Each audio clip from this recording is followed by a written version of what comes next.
your YouTube, search for Stukeley Meadows, watch on your big screen.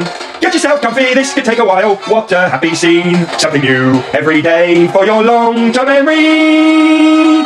This is so exciting, it is nearly time for a Stukeley assembly.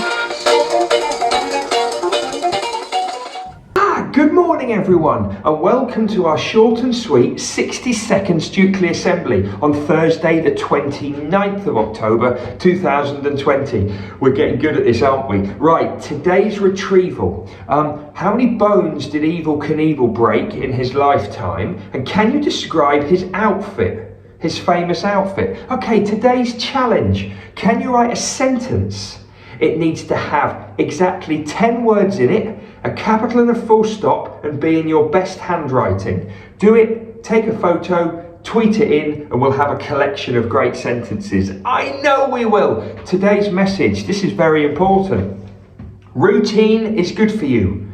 Doing things regularly is good for you. Have you been having a go at Times Tables Rock Stars? Have you been reading? Have you been using a pen or a pencil to do a writing job or something similar? Try to keep the routine going. Don't step away from things like that for too long, because it's hard to get back in the swing.